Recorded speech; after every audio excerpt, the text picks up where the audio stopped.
Hello students. So this particular video is a discussion of the third slot of the CAT-23 and the VA and RC portion of that slot. Now, as we've mentioned in earlier videos of this nature, the idea here is really to take you through the test itself, get you to recognize what it could be done to answer the questions properly, or what let us say you should have done to answer the questions properly if you tried it, or if you are faced with a test like this, what should you do in terms of approach. So we will in some sense suggest an approach. It's not as if that approach is something that is to be followed to the letter. You can alter the approach depending on what you think suits you, but there does need to be an approach. You must have an approach to a test, otherwise you end up doing things at random without a plan and it doesn't really work. So as we go through this, typically what I would ask you to do when you take an exam of this nature is to quickly go through the test, quickly go through the content, recognize where the different questions are, decide what it is that you want to begin with and what you want to progress towards, so that you start with the ones which are most comfortable and then progress to the ones which are most difficult. Now that would actually be a sensible way of doing it. Now we are not going to be able to do that here, of course, because we are doing this as a recording of the entire, we are trying to present to you the entire paper. So we will go through the questions in linear fashion from question 1 to question 24.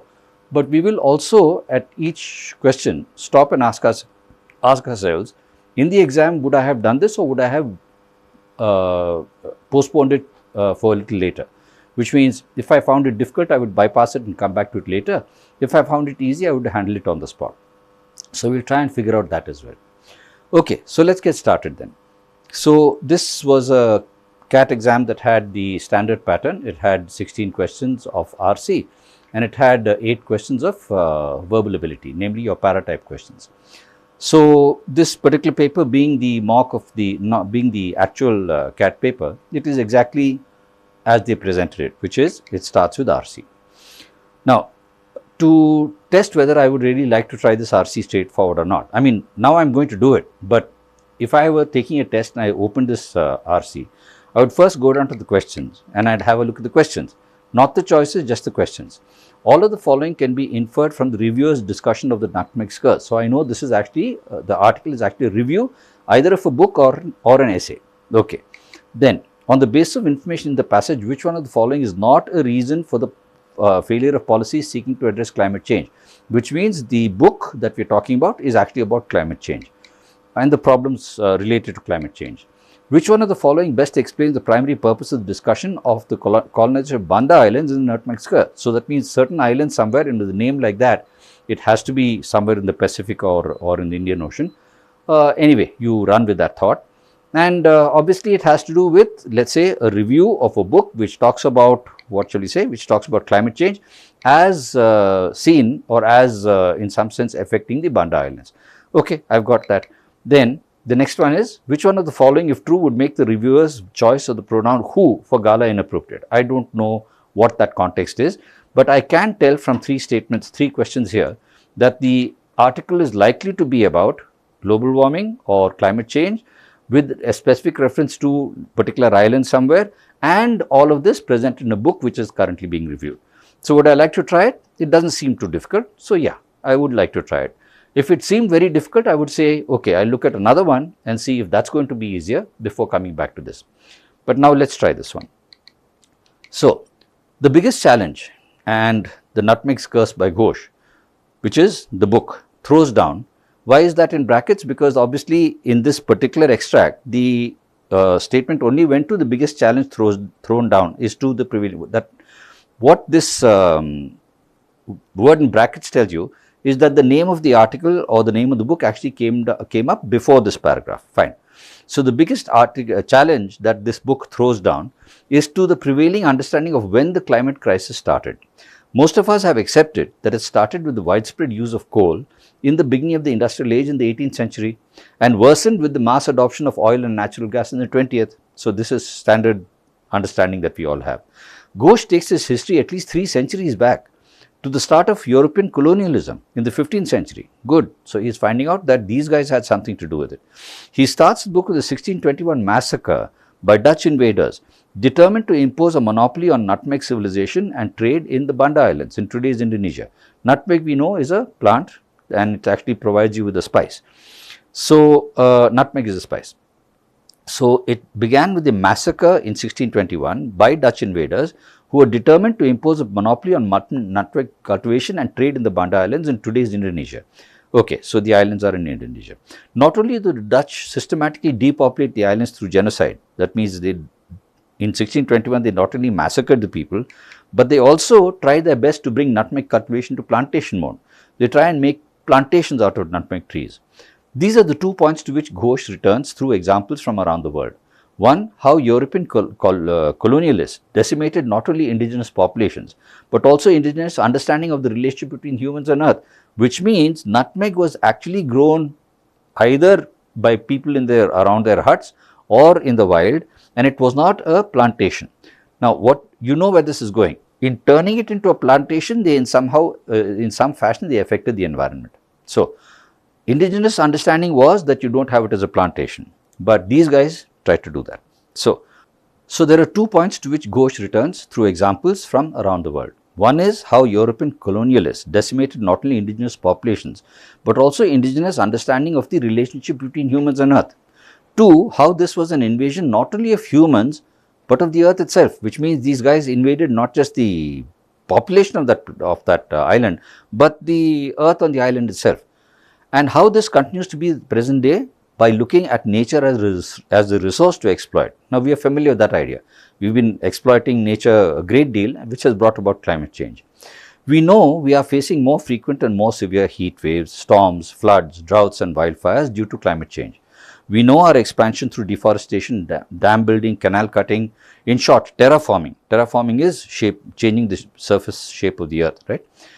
In short, terraforming, the word Ghosh uses, has brought us repeated disasters. Are these the responses of an angry Gaia who has finally had enough? Now, Gaia is what here? Is Gaia a tribe? Is Gaia, let us say, a divine being according to a tribe? Whatever, we don't know. Are these the responses of an angry Gaia who has finally had enough? What are the responses? The heat waves, the storms, the floods, droughts. So, Gaia here is in some sense connected to nature, right? By using the word curse in the title, the author makes it clear that he thinks so.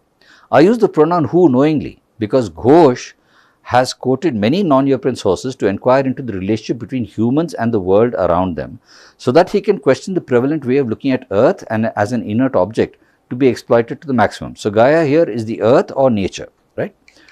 As Ghosh's text, notes and bibliography show once more, none of this is new. There have always been challenges to the way European colonials looked at other civilizations and at the earth. It is just that the invaders and their myriad backers in the fields of economics, politics, anthropology, philosophy, literature, technology, physics, chemistry, biology have dominated global intellectual discourse, which means Western thought has actually invaded everything. There are other points of view that we can hear today if we listen hard enough. Those observing global climate negotiations know about the Latin American way of looking at Earth as Pachamama, which is Earth Mother. They also know how such a framing is just provided lip service and is ignored in the substantive portions of negotiations, which means Latin American tribals look at nature as a mother, but this is only talked about but never really paid attention to in climate change negotiations. In the Nutmeg's Curse, in that book, Ghosh explains why. He shows the extent of the vested interest in the oil economy, not only for oil exporting countries, but also for a superpower like the US that controls oil drilling, oil prices, oil movement around the world. Many of us know power utilities are sabotaging decentralized solar power generation. That means people are trying to set up decentralized solar power generation, but power companies actually are sabotaging that. They are doing that today because it hits their revenues and control.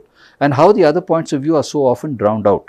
Okay, what is and how? He shows how the extent of vested interest in the oil economy, right, is sabotaging decentralized solar and because of their revenues and control, and how other points of view are so often drowned out. Now, that was not a difficult passage to understand. Basically, what this person is saying is that this gentleman tried to demonstrate to us that things didn't begin only with, let's say, industrialization. They go all the way back to colonial, let us say, enterprise, back to the 17th century, when people tried to make, let us say, turn things into the kind of cultivation that the tribals themselves wouldn't have, because the tribals understood the connection between cultivation and nature, whereas the colonialists didn't. And that has been the cause of the problem all along, because everyone has looked at just exploiting the resource of the earth. This has been a totally Western mindset, and they have never really listened to the tribal wisdom of let's pay attention to nature. That's basically what this thing is about. So, all the following can be inferred from the reviewer's discussion of the nutmeg curse except the history of climate change is deeply intertwined with the history of colonialism. Yes, he does indicate that, so we will accept that. Environmental preservation policy makers can learn a lot from non-European and or pre-colonial societies. Exactly. He says nobody really listened to tribals, but tribals obviously knew what they were doing or what it is that they need to do to relate to nature, and we can possibly learn something from that. Academic discourses have always served the function of raising awareness about no. He's very clearly said all academic discussions have always been centered around resources and how to raise them, how to utilize them, never about environmental preservation. The contemporary dominant perception of nature and the environment was put in place by process of colonialism. Exactly. This Western thought process of exploiting nature to the maximum is basically something that came out of a colonial mindset. So, 3 is the answer to this question. What about the next one? On the basis of information in the passage, which one of the following is not a reason for the failure of policies seeking to address climate change? Not a reason for the failure of policies. That means 3 things are why policies have failed and one is not. Basically, it's because people aren't taking things seriously or not listening to previously gathered wisdom. Okay. So, the global dominance of oil economies and international policies built around it. Well, that is a reason. It's a reason because they only want to exploit the earth. The decentralized characteristics of renewable energy resources like solar power, that's not a reason for failure. In fact, why it fails is that companies are sabotaging, that means power companies are sabotaging this characteristic. So, we are not saying the characteristic itself is a reason for failure. So, that is definitely out. This was very easy. The greed of organizations benefiting from non-renewable energy sources, quite right, because they are the ones who gain revenue from generating power in conventional ways, and they want to sabotage anyone who's actually or try to sabotage the whole expansion of the solar power, let's say, process. So, that is also a reason, we know that. The marginalized status of non-energy ways of looking at nature and the of non-European ways of looking at nature and the environment, exactly, because the non-European ways, nobody really paid attention to them. It was always only the European ways. So, nobody really listened to tribals or ancient wisdom. So, that status was marginalized. So, we know that that's also a reason. So, while 1, 3 and 4 are reasons for the failure of policies, 2 is definitely not. So, 2 is the answer to this question. Okay. So, 2 is the answer to this question.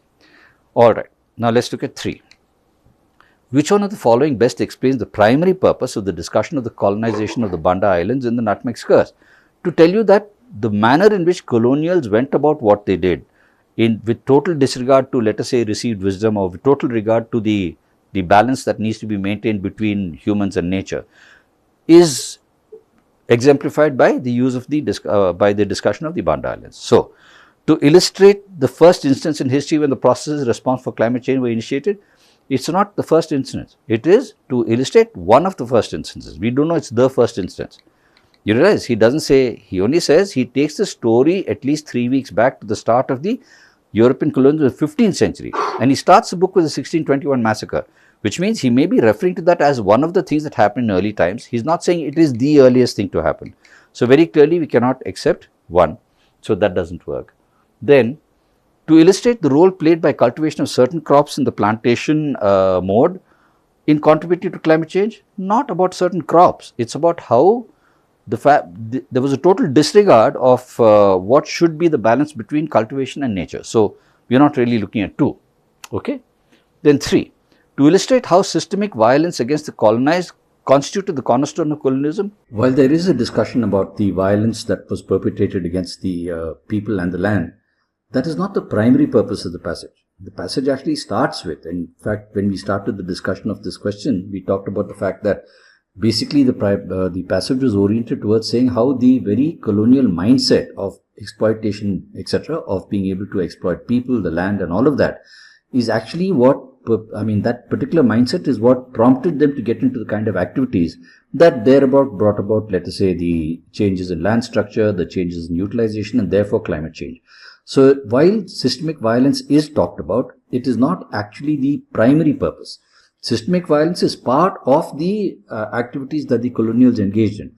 But the idea was that the mindset, that means their desire to exploit as much as they could, that means the people and the land, is what caused them to actually start plantations, what caused them to change agriculture methods, and even caused them to get into violence against the people and the land, right? So it's not so much 3 as it is 4. So 3 is not what the answer is. The answer would actually be 4. Okay. So 4 would be the answer to this question. We can now move on to question 4. Which one of the following, if true, would make the reviewer's choice of the pronoun who for Gala inappropriate? Now the who obviously there refers to nature or the earth, right? And the Gaia represents a personality that is in some sense representative of nature or the earth. So is the who then, Ghosh's book has, so what would make it inappropriate? What would make that choice of pronoun inappropriate? Ghosh's book has a different title, The Nutmeg's Revenge. No, but even that would not make it inappropriate, because Gaia would still in some sense be getting revenge by bringing in storms and floods and so on and so forth. So that's not going to be inappropriate, right? And modern Western science discovers new evidence for the earth being an inanimate object. Now if modern Western science does discover that the earth is an inanimate object and cannot be personified, then you wouldn't have a who for Gaia. Fine. Non-European societies have perceived the earth as a non-living source of all resources. A non-living source of all resources, and therefore needs to be protected and therefore can be personified, right? Now if you say that would make the reviewer's choice of the pronoun who inappropriate, if it's a non-living source, then it can't be who. The who has to be a personification, and a personification would mean that you metaphorically give it life. So if you're saying that non-European societies have perceived the earth as a non-living source, it means non-European societies would not personify, in which case they would not use the pronoun who for Gaia. The author is using who for Gaia because he believes tribals actually personified nature. But if tribals did not personify nature, then there was no point in saying who. So we know that 3 probably answers. But then let's just go back to 2. Modern Western science discovers new evidence for the earth being an inanimate object. But this is about modern Western science. We are talking about Gaia as being a tribal entity, as being a tribal belief, as being a tribal perception of the fact that nature has life, and that is not modern Western science. That goes back to ancient tribal wisdom. So 2 would still not render the who inappropriate. It's not related to what modern Western science thought. It's related to what the tribals considered, and they believed nature to be a being. So if tribals did not consider nature to be a being, then who would be inappropriate? Now there is a direct cause-effect relationship between human activities and global climate change, right? Because then you're talking about a direct cause-effect relationship between human activities and nature therefore is being personified as one that is striking back, and therefore the who. So 3 is the one that would render the word who inappropriate. Okay, so that finishes passage 1. We can now move on to passage 2. Steven Pinker's new book, Rationality, What It Is, Why It Seems Scarce, Why It Matters, offers a pragmatic dose. Okay, sorry. Before we do this, let's go to the questions and ask, would we really like to do this now or later if you were taking the exam? So according to the author, for Pinker as well as the ancient Greek philosophers, rational thinking involves all of the following except. So we know that it's about rational thinking as presented by the Greek philosophers and somebody later called Pinker, right? The author mentions Kekule's discovery of the structure of benzene and Mozart's symphonies to illustrate the point that, which means we are talking about people who did some thinking to discover stuff. So that means there must be some relationship between this and thinking. Okay. So rational thinking and its uses or its utilization perhaps. Okay. 7. The author refers to the ancient Greek philosophers too. I don't know that. I don't know what that question asks me. And 8, the author endorses Pinker's view on the importance of logical reasoning. So we know this is actually about logical and rational reasoning and its utilization, especially by people who came up with discoveries. So fine. If I think that's going to be a little problematic to handle, then I would postpone it and come to it later. But right now, if I think I've done enough reading about rational thinking, about logical thinking, about reasoning, and about, let's say, the kind of thinking that goes into discoveries, I would probably like to try that. Anyway, that is how I would make a call, or I would take a call depending on my comfort level in the exam. Right now, we will tackle the passage as it is. So, Steven Pinker's new book, Rationality, What It Is, Why It Seems Scarce, Why It Matters, offers a pragmatic dose of measured optimism, presenting rationality as a fragile but achievable ideal in personal and civic life. Pinker's ambition to illuminate such a crucial topic offers the welcome prospect of a return to sanity.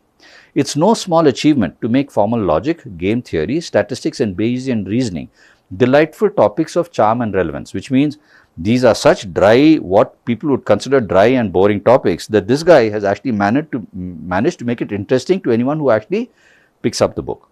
It's also possible to believe that a wider application of the rational tools he analyzes would improve the world in important ways, which means you could also consider that what he talks about is actually something that we could all use and use very well. His primer on statistics and scientific uncertainty is particularly timely and should be required reading before consuming any news about the COVID pandemic, which means statistics and scientific uncertainty. It would be good if you read that to understand how it is we should have responded to the pandemic. More broadly, he argues that the less media coverage of shocking but vanishingly rare events, from shark attacks to adverse vaccine reactions, would help prevent dangerous overreactions. Which means if you over focus on these tragedies, actually cause overreactions. So if we present the news but didn't focus so much on it, then it would help prevent dangerous overreactions, fatalism, and the diversion of finite resources available away from solvable but less dramatic issues. So we seem to start spending all our time, energy, thought process and money on trying to solve something that's terribly difficult to solve, and in the process we disregard the other things that we could have solved, right? Like malnutrition in the developing world, that could be solved. Instead we start looking at rare events that hardly can be solved. So it's a reasonable critique. That means it's actually a fair analysis. And Pinker is not the first person to make it, but analyzing the political economy of journalism, its funding structures, ownership and concentration and increasing reliance on social media shares would have given a fuller picture of why so much coverage is so misguided and what we might do about it. In other words, the person is saying Pinker has done something right, but he's stopped short. He should also have covered how is it that rational thinking should also be part of the media and its presentation of things. Pinker's main focus is the sort of conscious sequential reasoning that can track the steps in a geometric proof or an argument in formal logic. Skill in this domain maps directly onto the navigation of many real-world problems, and Pinker shows how greater mastery of the tools of rationality can improve decision-making in medical, legal, financial and many other contexts in which we must act on uncertain and shifting information. That means in lots of places we don't have total information, so being able to recognize how to think rationally would enable us to make the best use of the limited information we have. So if you had kept track of the flow here and realized what the person was talking about was doing some thinking and some analysis and some rational decision making would actually help improve our ability to respond to things happening around us, even with information that might not be 100% let's say complete, right? So despite the undeniable power of the sort of rationality he describes, many of the deepest insights in the history of science, math, music and art strike their originators in moments of epiphany. So now he's moving to a different field, different kind of thought process. He's saying, yes, rationality is very important and it does actually have considerable benefit. But in certain areas, people have come to things in a flash. That means it has simply been inspiration, and inspiration is not driven by rationality really, isn't it? So some of the deepest insights in science or maths or music and art strike their originators in moments of epiphany, just sudden clarity. But that sudden clarity could come from previous knowledge, but could also just be in sudden understanding. Okay. So that means what he's trying to imply is that it's not as if rationality work is that everything that is good has worked with rationality. From the 19th century chemist Kekulé's discovery of the structure of benzene to any of Mozart's symphonies, much extraordinary human achievement is not a product of conscious sequential reasoning. It's basically spontaneous inspiration then. Even Plato's Socrates, who anticipated many of Pinker's points by nearly 2,500 years, showing the virtue of knowing what you do not know and examining all premises and arguments, not simply trusting speakers' authority or charisma, even he attributed many of his profound insights to dreams and visions. So even he said that a lot of what I know or what I have understood has actually come to me spontaneously. Conscious reasoning is helpful in sorting the wheat from the chaff. That means it is helpful in determining what is important and what is not. But it would be interesting to consider the hidden aquifers, that means the hidden sources that make much of the grain grow in the first place, which means over here the grain is the ideas that we get. So it is, conscious reasoning is helpful in sorting out our significant ideas from random things, but it would be interesting to know what gives rise to ideas in the first place, right? The role of moral and ethical education in promoting rational behavior is also underexplored. So Pinker, apart from the fact that he hasn't talked about journalism, apart from the fact that he is not considered that there are things that come from inspiration, he has also not considered rational behavior in moral and ethical education. Pinker recognized that rationality is not just a cognitive virtue but a moral one, right? He actually says that. Now, underexplored would mean he makes the statement but he hasn't explored it. But this profoundly important point, once subtly explored by ancient Greek philosophers like Plato and Aristotle, doesn't really get developed. So he doesn't take it further than just that statement. This is a shame, since possessing the right sort of moral character is arguably a precondition for using rationality in beneficial ways. That means you can be rational, but if you really want your rationality to benefit yourself and other people, it should be because you also have an ethical thought process as well, right? So we understand that. Now, coming to the questions. According to the author, for Pinker as well as the ancient Greek philosophers, rational thinking involves all of the following except. Now, the belief that the ability to reason logically encompasses an ethical and moral dimension, yes, he also agrees. Though he didn't examine it too much, he also said that it's not just cognition, it's also moral thinking. An awareness of underlying assumptions in an argument and gaps in one's own knowledge, correct. The fact you assess how much you know, how much you don't know, so that you can actually recognize how you think rationally about the limited stuff that you do know. So, you do need to know what you don't know, is what the Greeks said and what Pinker also says. So, that is there. And then arriving at independent conclusions irrespective of who is presenting the argument, quite right. That means you don't worry about the source, you worry about the argument itself. You actually worry about what the basis is, what the thinking is, how it leads to a certain end result, and not who is it that who's doing it. And both of them actually talk about that, fine. And the primacy of conscious sequential reasoning as the basis for seminal human achievements. No. The fact is, even the Greek philosophers acknowledge that sometimes their thought processes come to them by way of inspiration. So, is it that conscious sequential reasoning or rational reasoning is the basis for all major human achievements? No, even the Greeks acknowledge that some of their ideas have come to them through inspiration, right? So, 4 is what shall you say, is not all of the following. So, Pinker believed that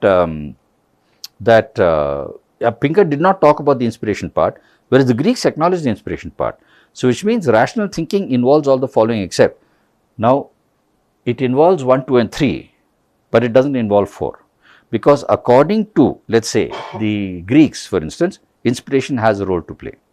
So, 4 is your answer to this question. Moving on then. The author mentions Kekule's discovery of the structure of benzene and Mozart's symphonies to illustrate the point that sometimes major ideas strike people by way of inspiration and not because they go through an entire slow, conscious, let us say, logical thinking process. So, that is the idea there. It is not just the creative arts but also scientific fields that have benefited from flashes of creativity. That is true, but that is not the point he is trying to make. The point he is trying to make is, therefore, rational thinking is not behind everything. There are certain things that come from inspiration, right. So, Pinker's conclusions on sequential reasoning are belied by European achievements. Belied by? No, it does not say that he has been proved wrong. It just says that in addition to what he is saying, he should also have said something else. So, that is not why we are discussing Kekule and Mozart. Great innovations across various fields can stem from flashes of intuition, namely inspiration, and are not always propelled by logical reasoning. Exactly, he is trying to make that point, and that is why he gives you those 2 examples. Unlike the sciences, human achievements in other fields are a mix of logical reasoning and spontaneous epiphanies. No, he is not talking about where the 2 of them combine. He is saying there are times when just inspiration works and it does not require conscious thinking at that point of time, but otherwise conscious thinking is very important. So, he is not saying it is not important, but he is saying it is not always the case. There are times when people have come up with great ideas simply out of inspiration. Socrates also, and so with Mozart and Kekule. So, 3 then is the answer to this question. Moving on, the author refers to the ancient Greek philosophers to do what? To demonstrate that they also actually had thought of these things, and in doing that they also had considered a few things that Pinker has not considered. For instance, the Greek philosophers have recognized the value of inspiration, and the Greek philosophers have recognized or have gone into great detail. They spent a lot of detail or discussion on ethical and moral behavior. Pinker has mentioned ethical and moral behavior, but he has not actually gone into it in depth, right. So, he refers to them to point out what? To highlight the influence of their thinking on the development of Pinker's arguments. He is not actually saying that Pinker drew his inspiration from the Greeks. He might have drawn, but that's not what the passage says. Indicate the various similarities between the thinking and Pinker's conclusions. Not only that, he brings them up not just to show the similarities, he brings them up to show that there are differences. The Greeks did a lot more thinking and a lot more presentation than Pinker himself did. So, to reveal gaps in Pinker's discussion, quite right, of the importance of ethical considerations, because the Greeks discussed that in great detail and Pinker only discussed in passing, and there was a lot that he did not cover. So, he talks about the Greeks to show you that Pinker could have covered a lot more the way the Greeks had. So, 3 then is the answer to this question. What about 4? Show how dreams and visions have for centuries influenced subconscious behavior and path-picking inventions. He's not followed that thread. He's not gone over all inventions to tell you all of them came from inspiration. So, the answer to this is 3, and that is why he talks about the Greek philosophers. 4. The author endorses Pinker's view on the importance of logical reasoning, as it does what? As it provides a moral compass for resolving important ethical dilemmas. Let's just hold on to that. We probably have to go back to the passage to check that. Helps people to gain expertise in statistics and other scientific disciplines. Helps them to gain expertise in statistics and other scientific disciplines because they think logically. Quite right. So, we will accept that, right. Then focuses, so it helps them gain expertise, but is that why it's important? It's important because it helps you come with really good decisions. While this is relevant, the point we're really trying to make is it helps you actually come up with very good decisions for all the things that you're actually facing. So, it's not only about gaining expertise, that's a side effect. I mean, in coming up with good decisions, you'll also improve your statistics and scientific disciplines. So, it's not 2. Focuses public issue on real issues like public attention on real issues. No, it's about solving those issues. So, equips people with the ability to tackle these problems. Yes. So, 4 is your answer here. Now, what is it about 1? It provides a moral compass for resolving important ethical dilemmas. It doesn't, because Pinker does not even get into the morality part of it. So, Pinker has not paid enough attention to the morality part and the ethical part of reasoning. He could have, but he hasn't done it. So, it can't be 1, right. So, it's not that, and it's not 2 or 3. So, 4 then is the answer to 8. Fine. So, that finishes this passage, and we can now move down to the third. So, your third RC passage then. In 2006, the Met, which is the Metropolitan Art Museum, right, in the US, it's in New York. The Met agreed to return the Euphroneos crater. And what is that? A masterpiece Greek urn. We know what an urn is. An urn is a large, let's say, usually made of porcelain or clay, a large container in which people would put things. Well, it could actually be food grain, it could be ashes, whatever it is. So, but they were art, because the Greeks invariably put lots of images on their urns before they glazed them and then they baked them, right. So, they agreed to return this masterpiece Greek urn that had been a museum draw since 1972. That means it's been a very popular thing that people wanted to see. In 2007, the Getty, the art museum in the US, agreed to return 40 objects to Italy, including a marble Aphrodite, in the midst of looting scandals, which means what should we say, museums in the US obviously had art treasures from Europe, and they have actually started returning them. And in December, Sotheby's, and Sotheby's is an auction house in London, right, and a private owner agreed to return an ancient Khmer statue of a warrior. Khmers are from Cambodia, as we know, pulled from auction 2 years before to Cambodia, which means there is now a trend to start, well, not a trend, at least there have been 3 instances of people in the West starting to return, let us say, art treasures that came to them from elsewhere. Cultural property or patrimony laws, right, limit the transfer of cultural property outside the source country's territory, including outright export prohibitions and national ownership laws, which means most countries actually have laws prohibiting the export of their art treasures.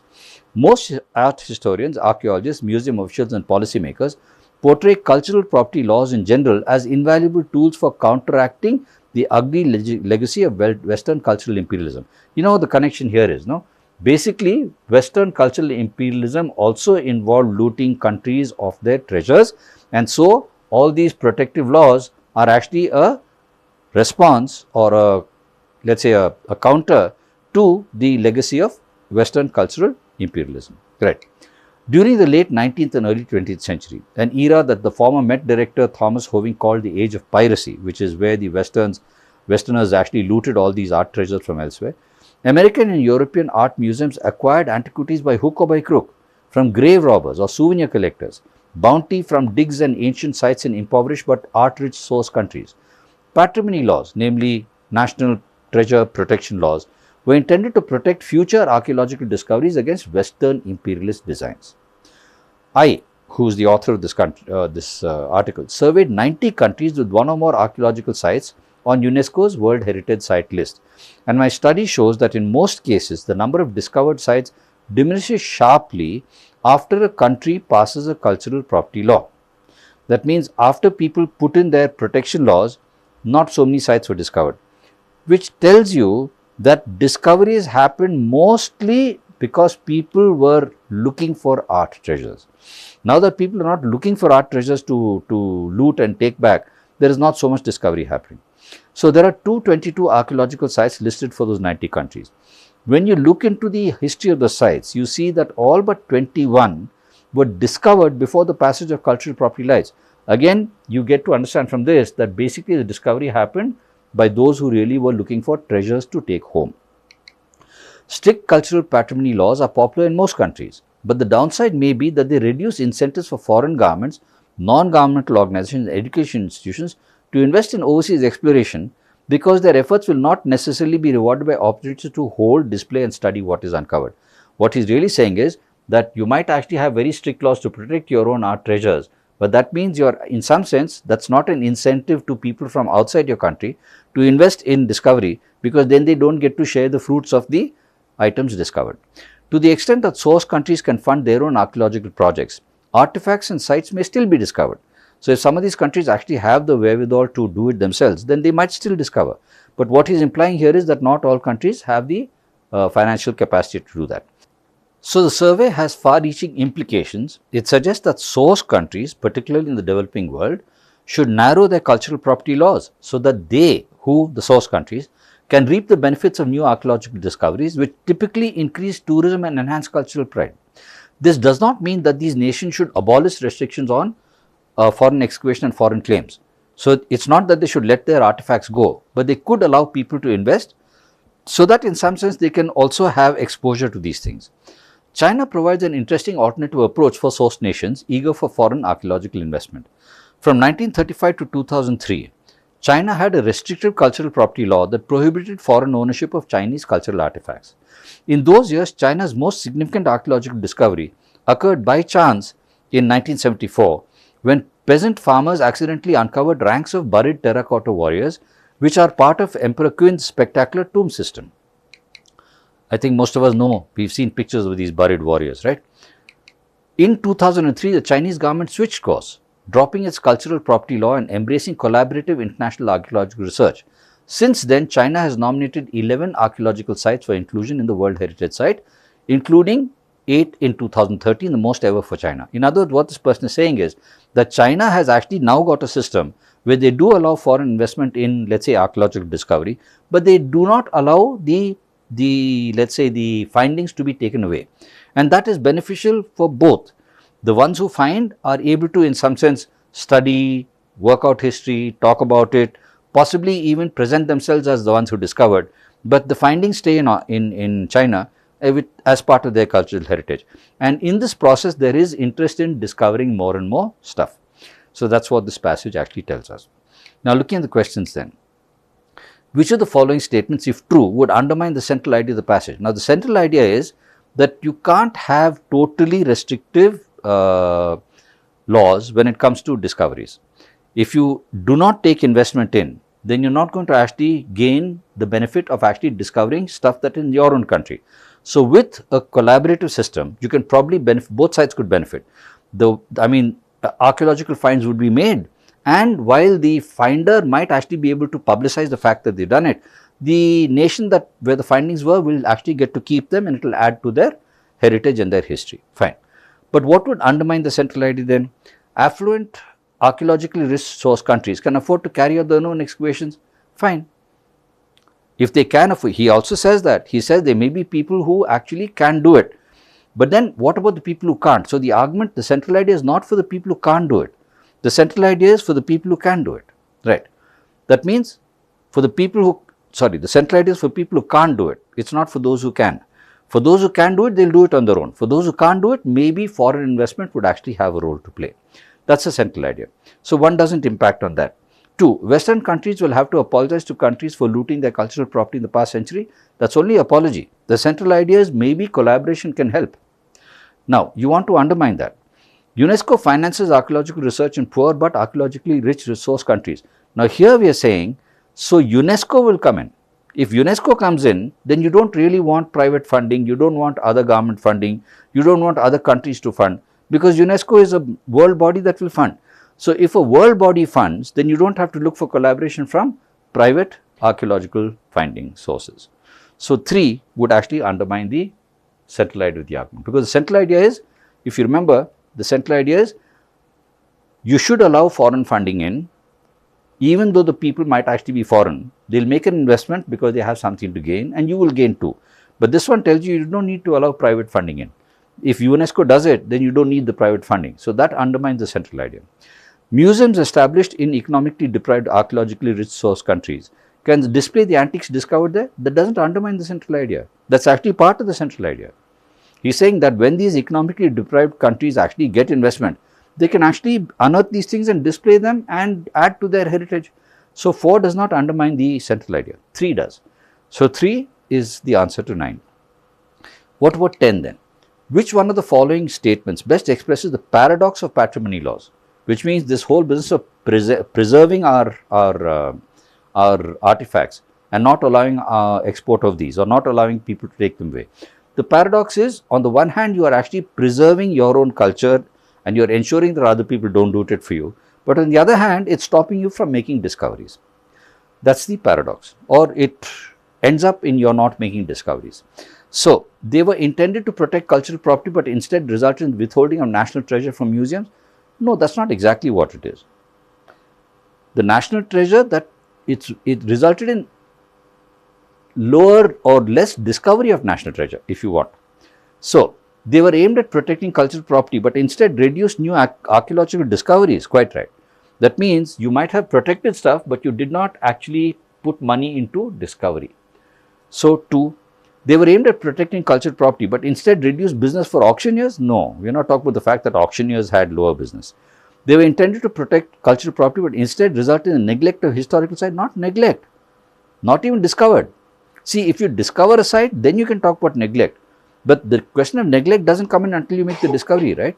So what this person has said is that thanks to the fact that they are not allowing foreign investment in, the incentive to actually go about archaeological discovery is low. And so new discoveries are so few in number.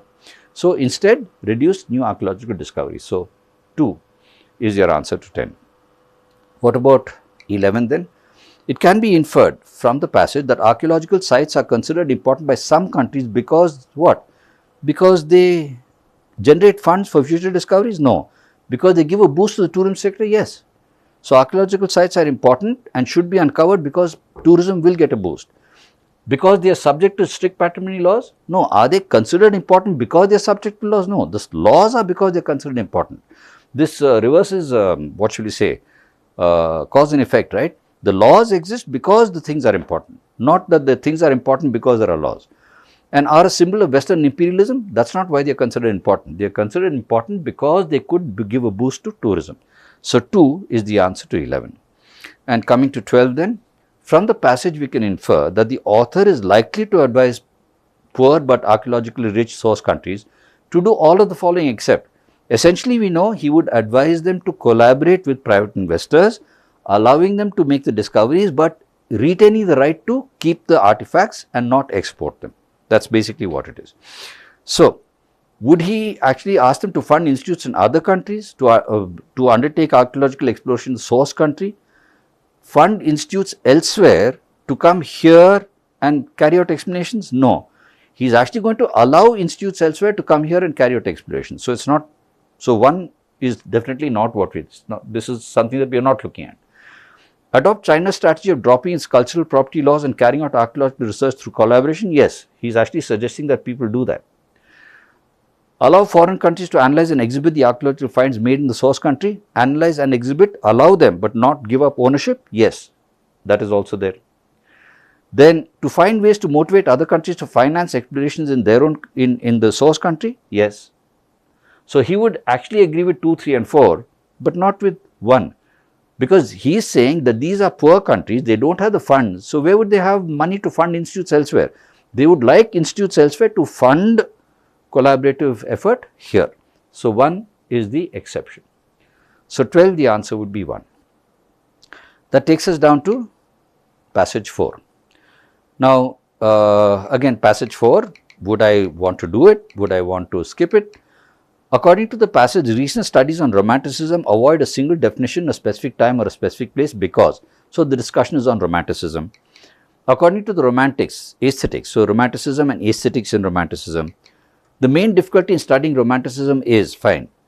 And which one of the following statements is not supported by the passage? Now, I know from 3 of the questions that we had actually talked about romanticism, which is a method of expression in art, right? Either in poetry or in literature or in culture. For people who are not in some sense familiar with this kind of content, for people who haven't done too much reading about, let's say, schools of thought in literature and culture and all that, you might want to take a call on this and say, maybe I'll do this later, okay? Because it's probably going to be not difficult in the language, but difficult in the ideas because I haven't come across that thing before. But if I'm a person who's done some such reading, if I have gone over schools of literature, schools of art and all that, I'd probably want to deal with it because I know that all of these have gone through certain things like romanticism, realism, impressionism and so on, up to down to abstract school. So if I know that, I would probably follow through with it. But anyway, now let's handle this. So what we have here is understanding romantic aesthetics, and romantic doesn't really mean to do with love alone. Romantic is anything that's exciting. So romanticism was talking about what is interesting in life, what is exciting in life and so on. So understanding romantic aesthetics is not a simple undertaking for reasons that are internal to the nature of the subject. That means it's not simple because there are complicated reasons.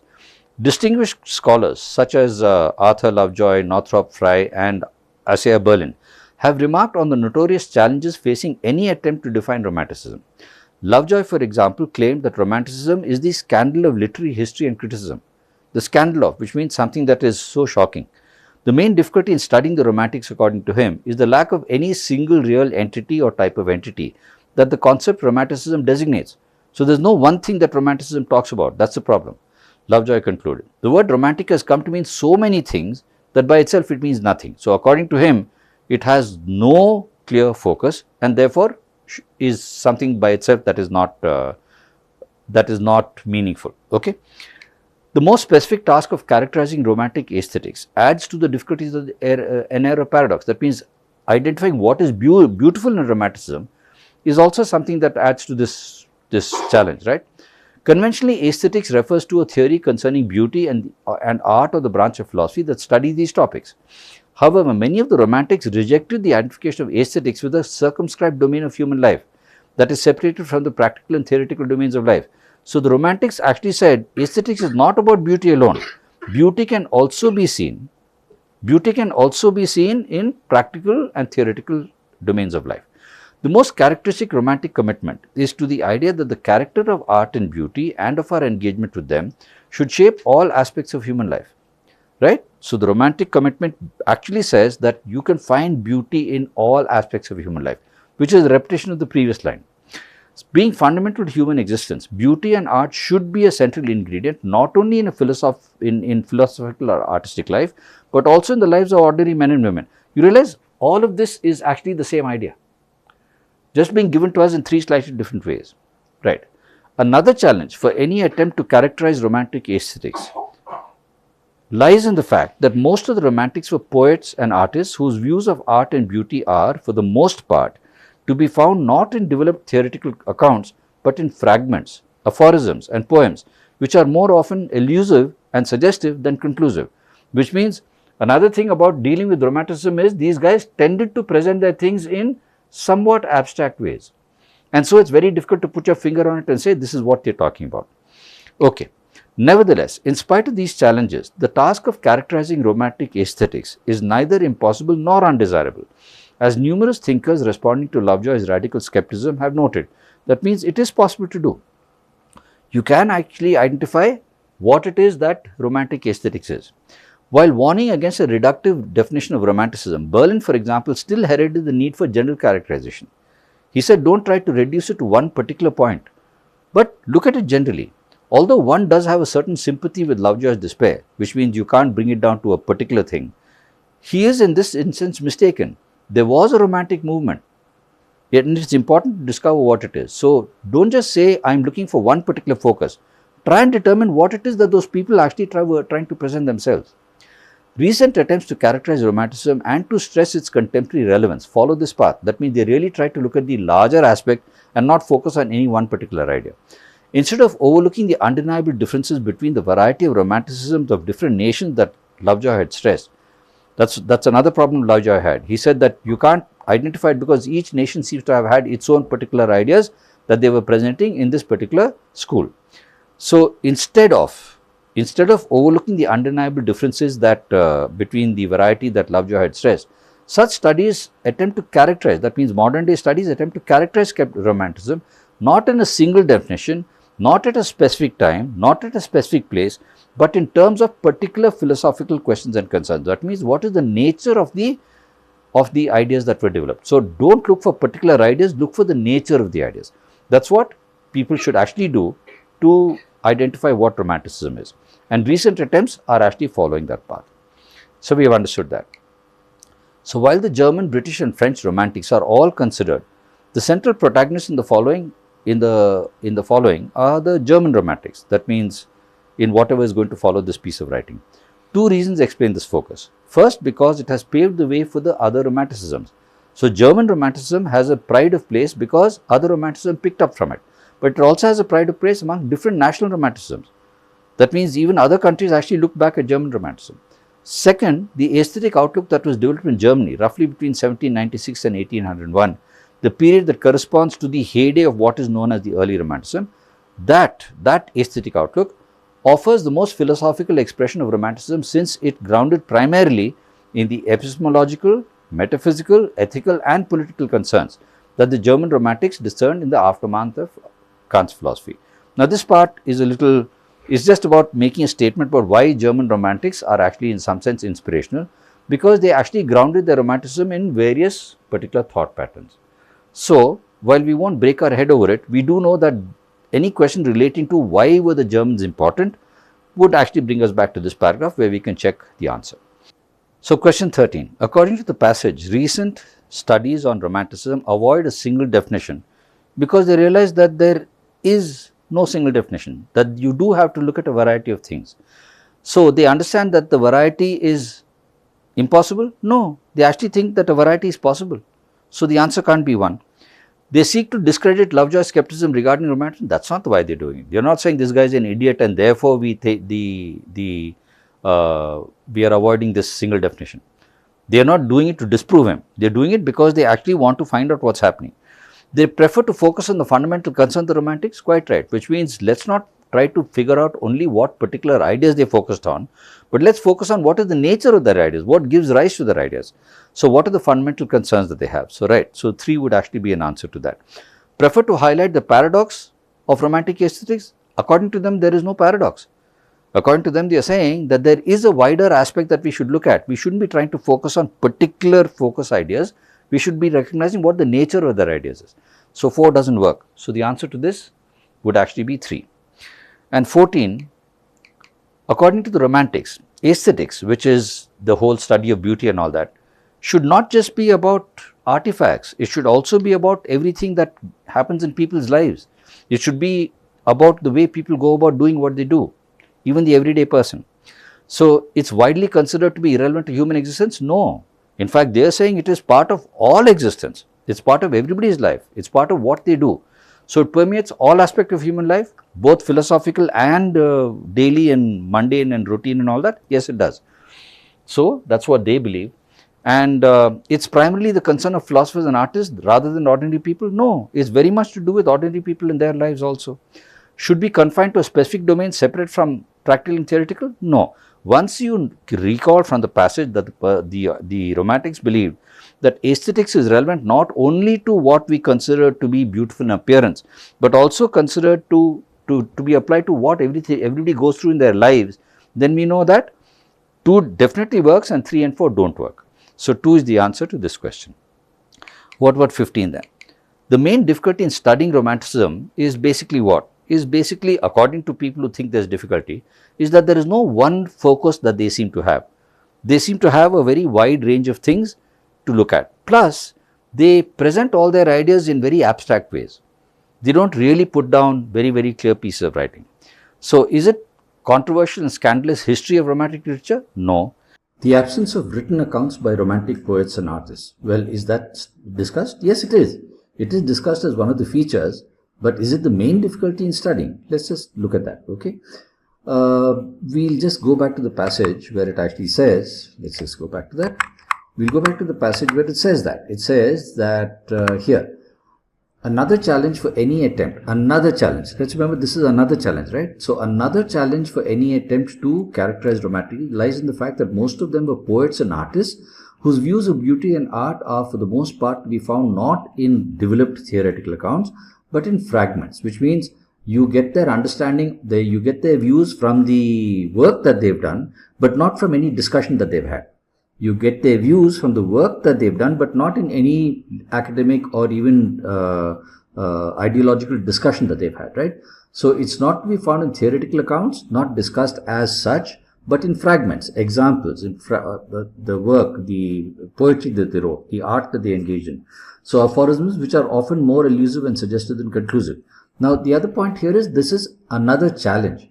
So what is the other challenge? So when you're saying that being fundamental to human existing, beauty and art should be a central ingredient, not only in a philosophical life or artistic life, but also in the lives of ordinary men. Fine. But another challenge for any attempt to characterize romantic aesthetics, right?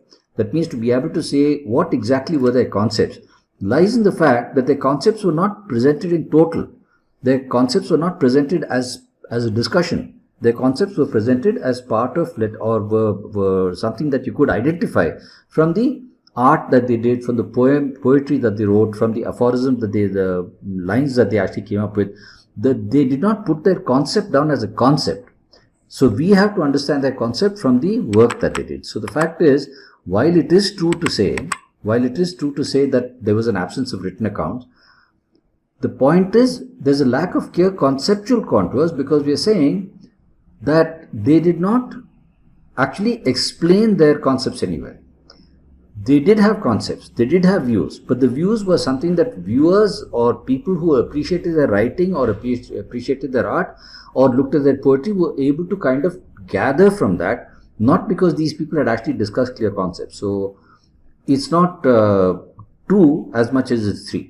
2 is discussed. There isn't much by way of written accounts. But 3 is, even in terms of discussion, there was no ideological discussion that happened. We understand their concepts only from the work that they've done. Therefore, the concepts are not clear. Each person would interpret the work differently, right? So it's just that the concepts were not clear because they just left it to people to gather their concepts from the work that they did. So 3 is better than 2. What about elusive and suggestive nature of romantic ethics? We're not saying that the nature of romantic ethics was elusive and suggestive. That's not the difficulty.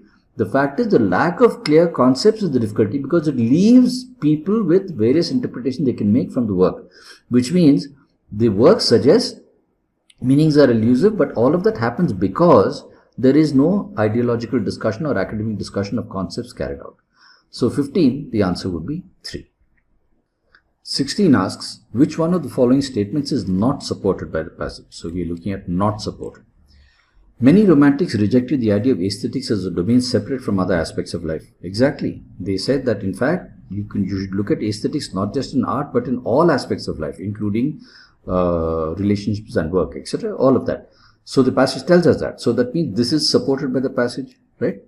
Recent studies on romanticism seek to refute the difference between national romanticisms. Where were national romanticism discussed?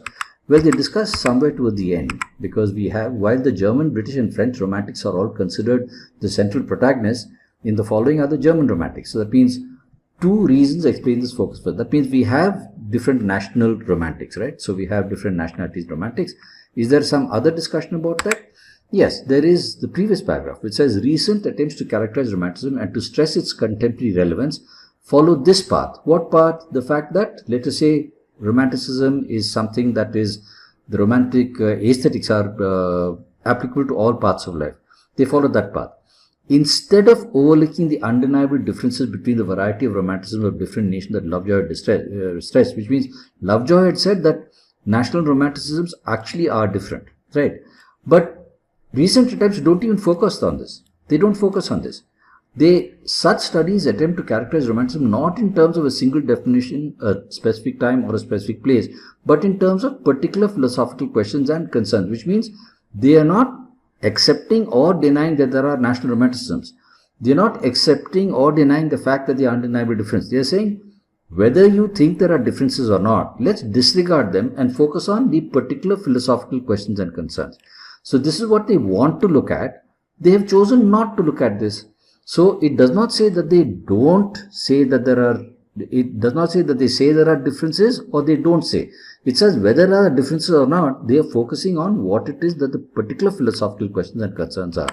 So when you come down to this question, you realize what we're saying is, many romantics rejected the idea of aesthetics. We know that that is supported by a passage. Recent studies seek to refute the differences. No, they've just overlooked them. They've overlooked them.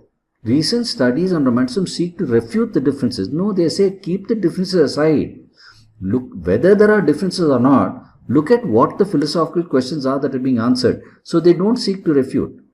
There is no discussion here where they seek to refute the differences. They're not saying that Lovejoy was wrong. They're not saying that Lovejoy doesn't need to be paid attention to. They're saying Lovejoy may have said there are differences, but what we want to do is, we want to look at what is common to all of them, what is the philosophical question that they answer. So we are not seeking to refute or otherwise the differences. So to say that they did seek to refute the differences is not actually what the passage says. Characterizing romantic aesthetics is possible and desirable despite the challenges involved? Absolutely. It actually says that it is something that can be done. And while there may be challenges, we should be able to assess and use that to our benefit. So we'll accept 3 also. What about 4? Romantic aesthetics are primarily expressed through fragments, aphorisms, and poems. We know that. In the previous discussion also we've had the fact that they haven't come out with, all their concepts are not expressed as concepts. They're not expressed as ideology. But they are something that you should assess from the work that they've done. And where they have some ideas presented about their views, it's all in fragments of their work, in their aphorisms, in their poems. So yes, we will accept 1, 3 and 4, but we don't accept 2. So 2 is the answer. That is not the statement supported by this passage. Okay, so when I would have looked at the paper for the first time and tried to recognize what my priority should be, what the sequence should be, I would actually have gone through all 24 questions, marked out what question is what, recognize from the question statements what kind of topics we're dealing with the RCs, and then decide how I want to address them. Of course, we've gone through it in linear fashion, but as an approach, that's what you would have done. Similarly, as we did the RCs, when you come to the verbal questions, you realize that you'd actually make a very quick note of what questions there are. So, 17 and 18 are best fit questions. So, am I comfortable with them? Would I like to try them first or keep them for later? And then 19 is actually a jumbled sentence with an odd man out. I know it says identify the odd statement. So, am I comfortable with that? I need to identify where the questions are. 20, so 19 is an odd man.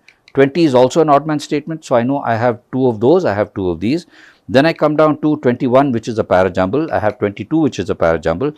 I have 23 and 24, which are summaries. So, I know that I have the 2 let us say the 2 best fit questions together, the 2 odd man statements together, the 2 parajumbles together, and the 2 summaries together. So, depending on what I'm most comfortable with, I'll address those and then come back to the ones I'm not so comfortable with. So, that's basically how you'd like to do it. So, now let's tackle these as they appear. So, starting with 17 then. So, 17 is a best fit question. The statement given to us is, for theoretical purposes, arguments may be considered as freestanding entities abstracted from their context of use in actual human activities. Which means we're talking about the application of, that means for theoretical purposes, let it be considered separately and not considered as an application. Now, the whole paragraph starts with, an argument can be defined as, Now, if you say an argument can be defined as, then you're talking about what the definition is, then there's no point saying for theoretical purposes we should look at it separately. So, very clearly the statement can't work in one. But let's go through the paragraph. An argument can be defined as a complex symbolic structure where some parts known as the premises offer support to other parts known as conclusions. Alternatively, an argument can be viewed as a complex speech act consisting of one or more acts of premising, which assert propositions in favor of the conclusion, an act of concluding, and a stated or implicit marker, such as hence or therefore, that indicates the conclusion follows from the premises. Now, can I say then, for theoretical purposes, arguments may be considered as freestanding entities?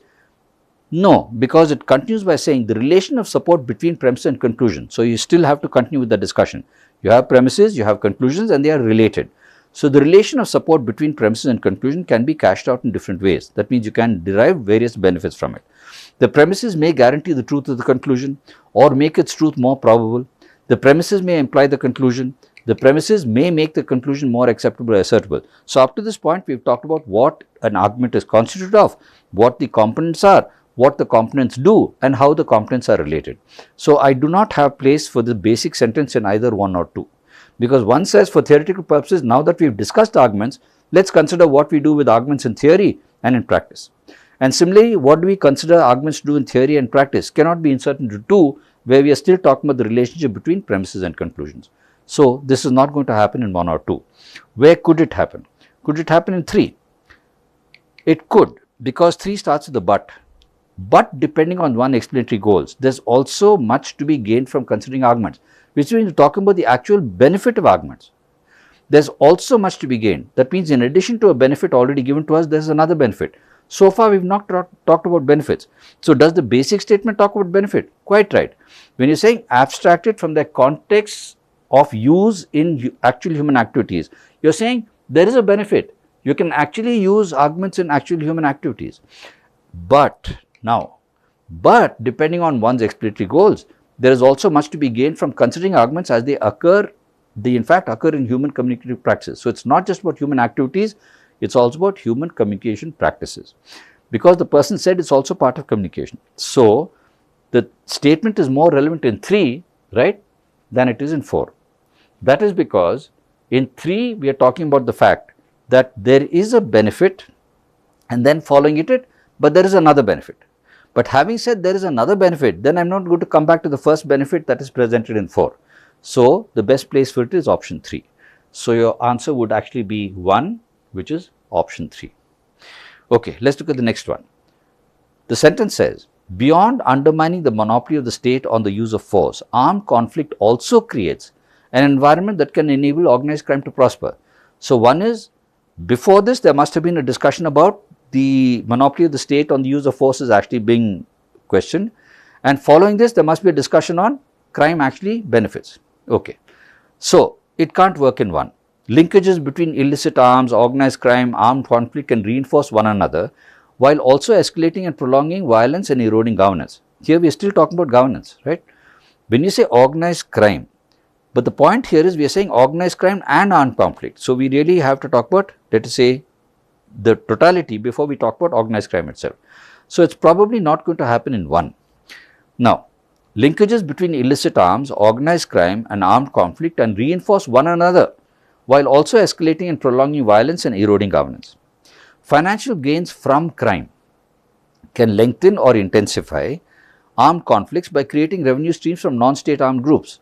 So, what I put it actually in 2, because if you put it in 2 and then you look at what happens after, financial gains can actually create revenue streams for non-state armed groups. That means you are actually getting some groups other than the state to actually become strong, which is what is being talked about when you say beyond undermining the monopoly of the state on force.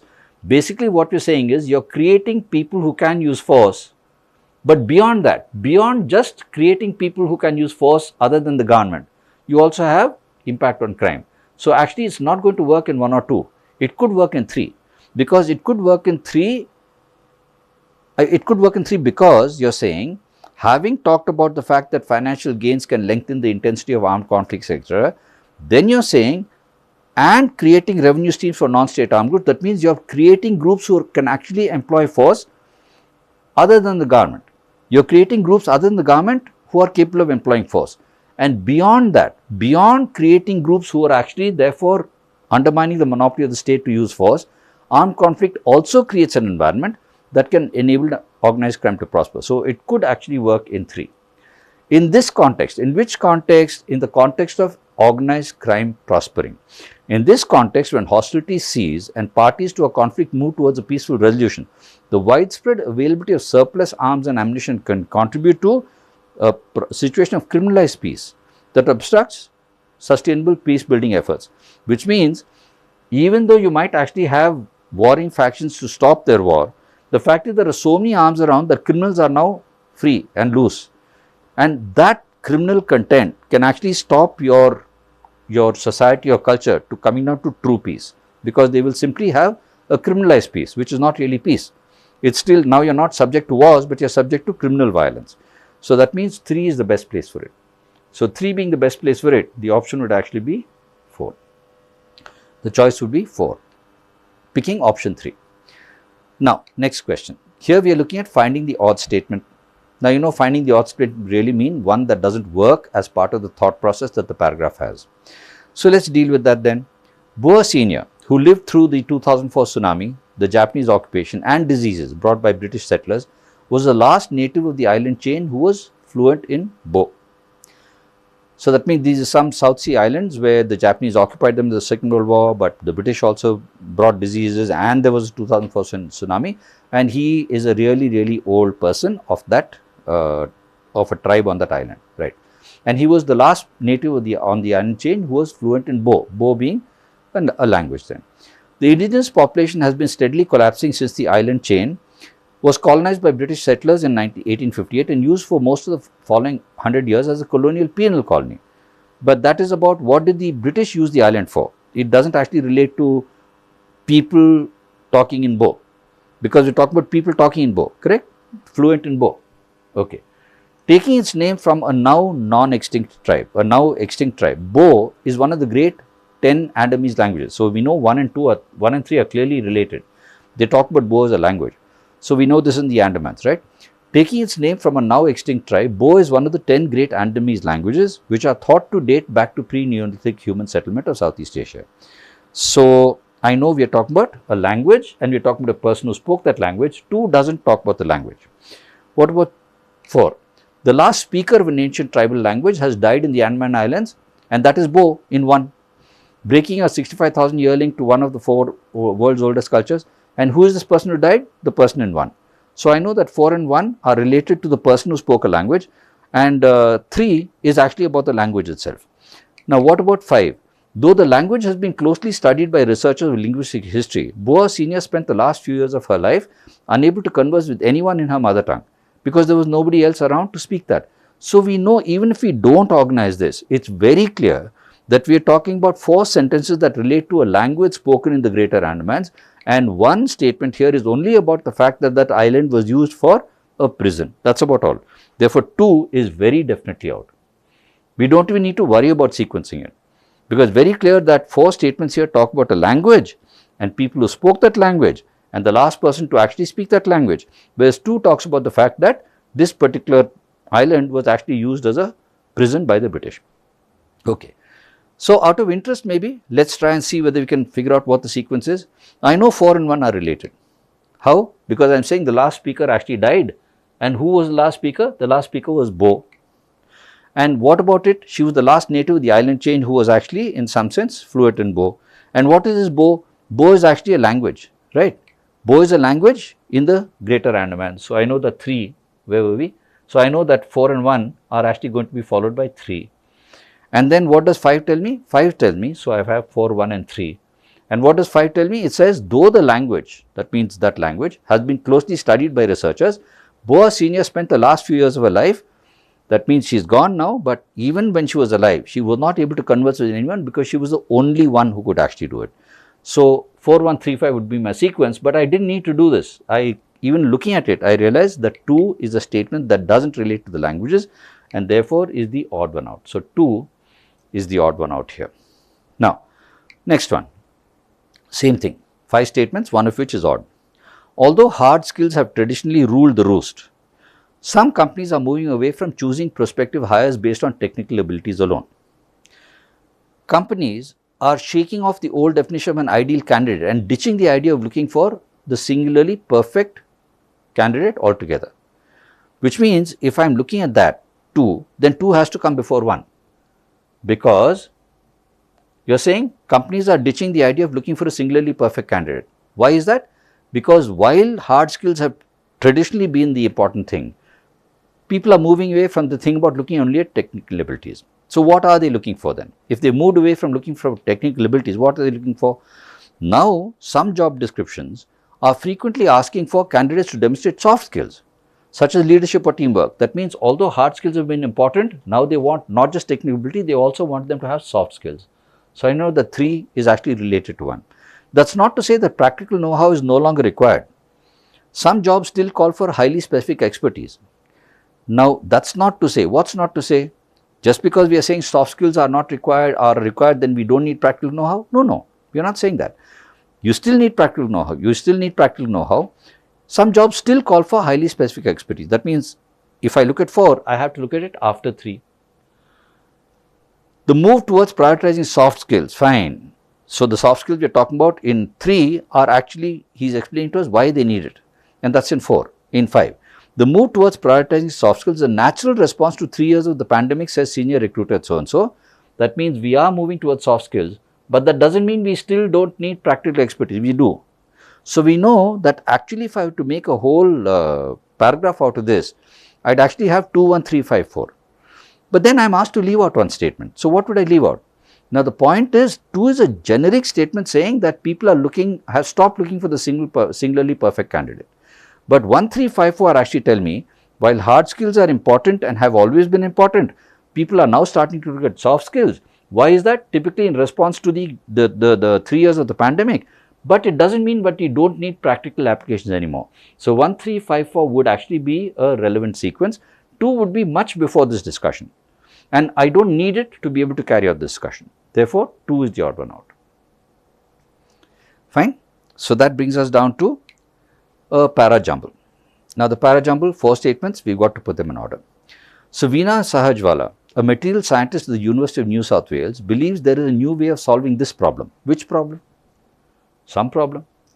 Her vision is for automated drones and robots to pick out components, put them into a small furnace and smelt them at specific temperatures to extract the metals one by one before they are sent off to manufacture for reuse. So, the problem obviously requires, her way of solving the problem is to actually recycle, let us say, metals, right? Because you are saying pick out components, put them into a furnace, smelt them. So, you are talking about components, that means already prepared things, obviously thrown away, now being recycled. So, you are recycling materials or metals from previous components. So, that is her solution to the problem. So, 2 obviously is going to come after 1. Then, where after 1? Let us watch. 2 comes after 1. E-waste contains huge quantities of valuable metals. Fine, there you are. E-waste contains huge quantities of valuable metals, ceramics and plastic that could be salvaged and recycled, although currently not enough of it is. And who is going to solve this? Veena Sahajwala is going to solve this. So, 3 has to come before 1.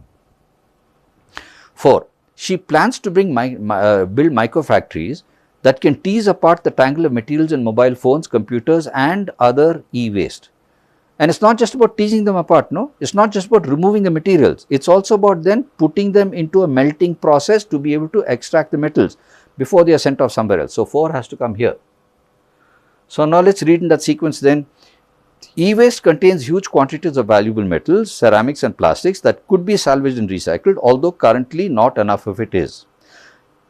Veena, this scientist, believes there is a new way of solving this problem. She plans to build micro factories that can tease apart the tangle of metals and mobile phones, computers and other waste.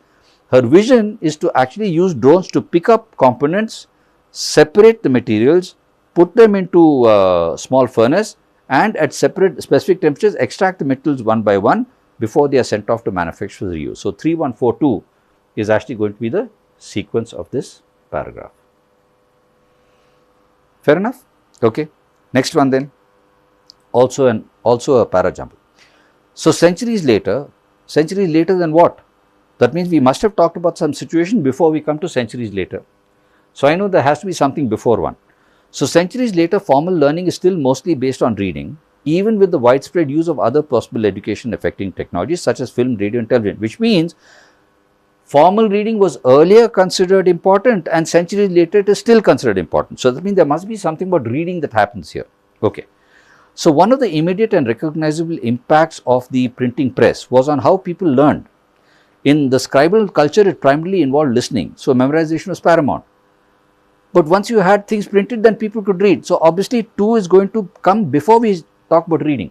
See, we are saying that when you had in scribal culture, where people actually were, you had scribes, people who wrote things, then it primarily involved listening. People who are illiterate just listened. So memorization was paramount. So from only a few people who wrote, which was scribal culture, you had to come to everybody is able to recognize what was written, which means reading. So that means it started with people listening, which is 2, but then it progressed to people reading. Where is that then? The transformation of learners from listeners to readers was a complex social goal, a complex social and cultural phenomenon. And it was not until the industrial era that the concept of universal literacy took root.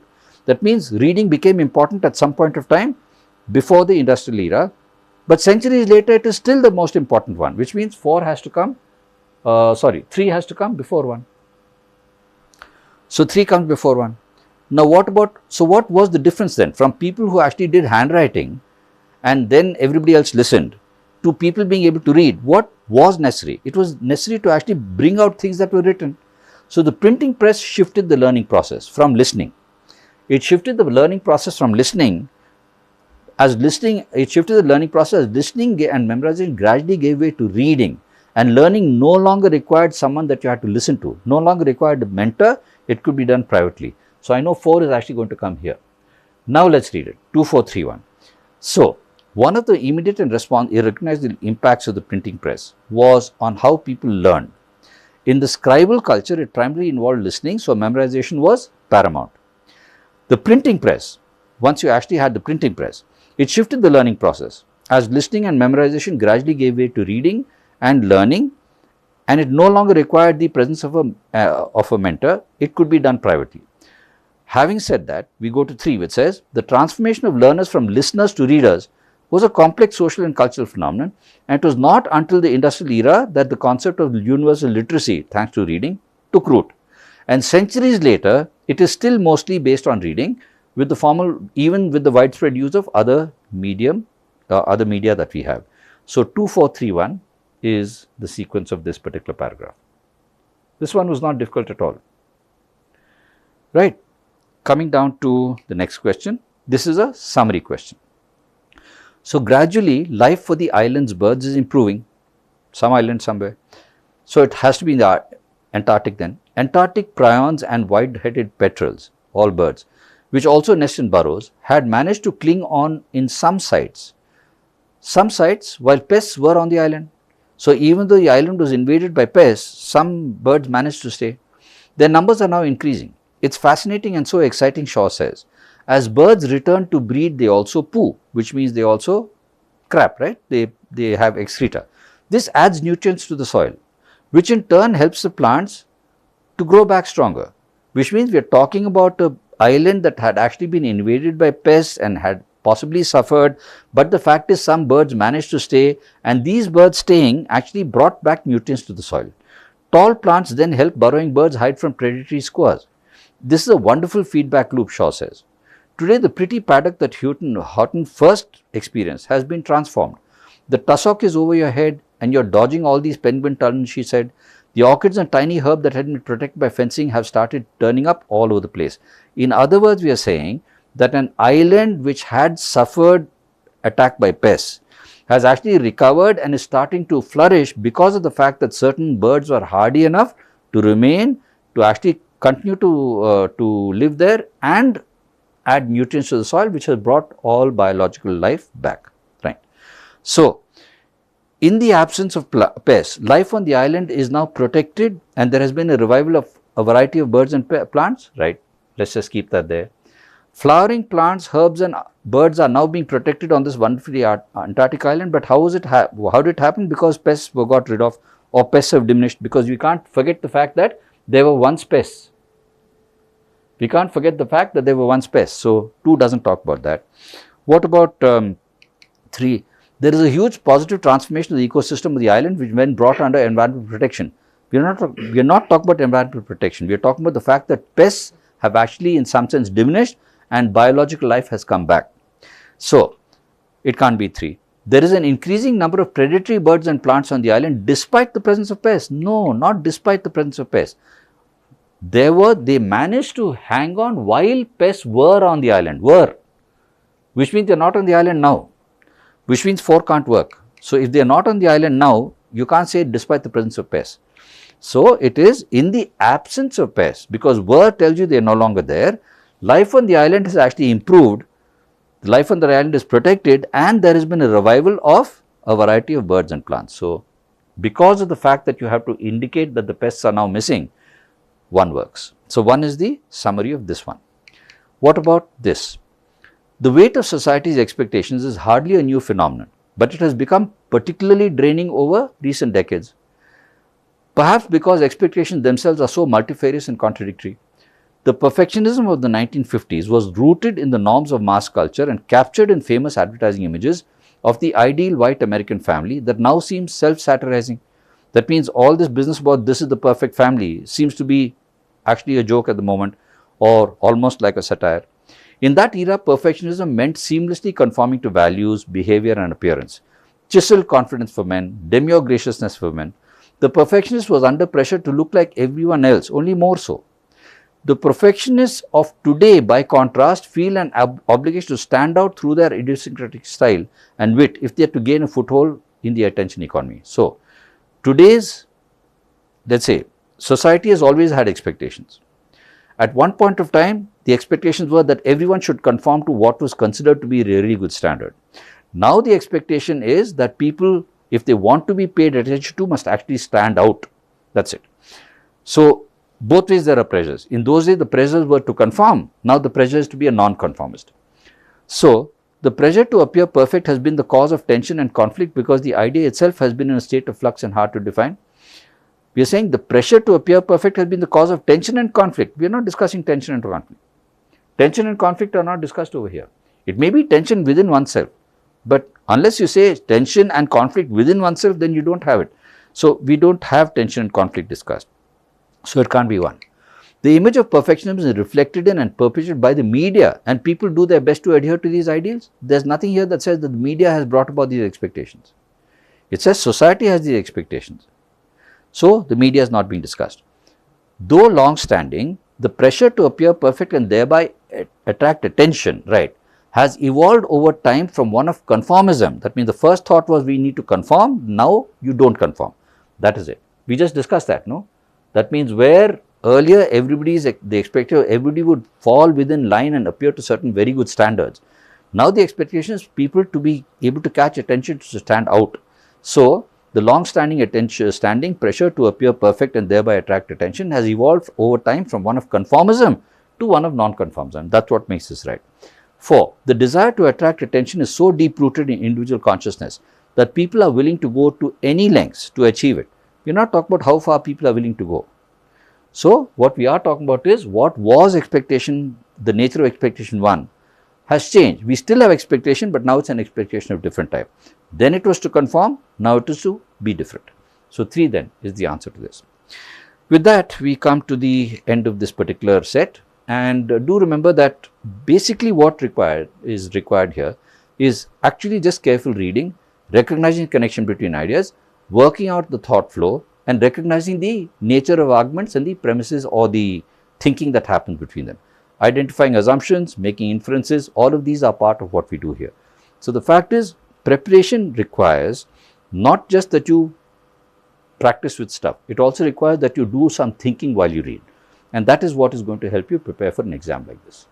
So that's it then. Thank you and have a good day.